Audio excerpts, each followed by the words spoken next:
First of all, I thank you very much. I thank you for this invitation for this conference. I think it is really important. And I want to talk about dignity as our maybe main resource. I want everyone to understand that dignity is a resource, one of the most important resources people and nations have. I'll try to talk in English. I think I have the opportunity and thanks for that. So, first of all, as for me, the most vicious crime Soviet regime ever made was killing human dignity in population of Soviet Union. Was trading human dignity for maybe some social guarantees.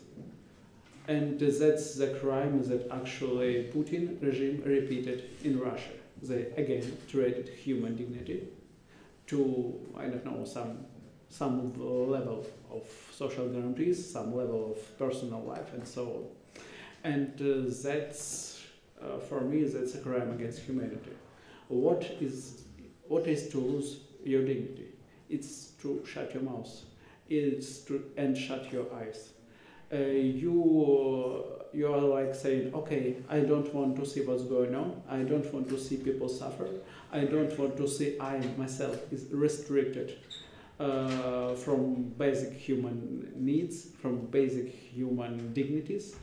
But I have something to eat, something to entertain me, and so on. That's the choice all dictators offer to their population. Okay, I'll give you something to eat, and you give me everything political, everything human, everything personal. That's all what autocracy and totalitarianism mean. And for us, it is really important, just because all the history of modern Ukraine is history of dignitary struggle. Because we begin our way from USSR as country with completely losing dignity. In the 90s or in the late 20th century, the level of our dignity, the level of our self-respect, and the level of our respect of other people in Ukraine was from low to non-existent. Our life was pretty cheap in Ukraine. And as for me, everything that I see now, everything that I see during my life from my student years, it's about process of restoring dignity in Ukraine. That's the resource that makes us citizens, not just deniers of Ukraine, but citizens. That's the resource that made actually Maidan possible and made that resistance that we gave to Russian aggression during our war possible. And that's always like a question of personal choice. Dignity is what sets our limits. It defines how far our oppressors can go before we say, okay, that's enough for me. I'm going to act. I'm going to resist. I'm going to fight you. Because I cannot just take that. As for me, to our Maidans, to our biggest political events in our political history was just when people said, okay, that's enough. First was when our elections was completely spoiled and people said, okay, that's enough. If we will say, okay, we will lose everything. They will take all our rights from us if they are already taken our democracy. If they already taken our right to vote, okay, the next they will take everything.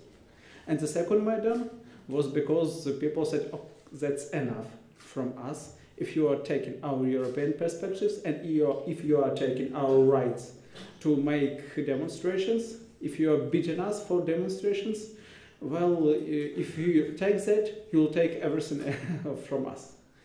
And that was our dignity revealed. That was our way to say, okay, now we feel ourselves to be Ukrainians.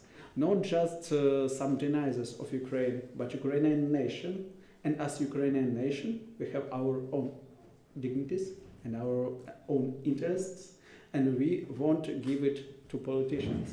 We will resist if they will try to take our personal freedoms, our civil freedoms.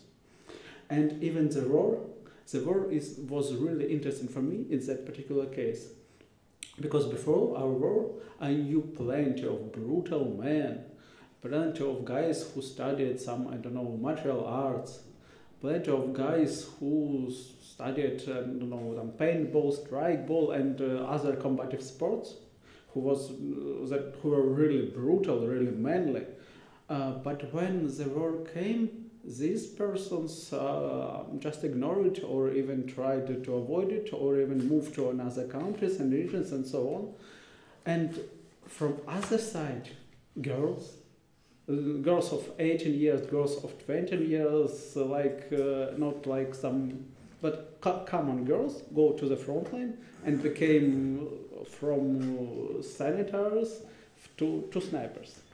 And that was shocking for me, because from one side there are big brutal men with big brutal beards and big brutal muscles, and from other side there are young girls, like you can see on every discotheque, on every, art meeting and so on, and they take guns and defend their own country. Why?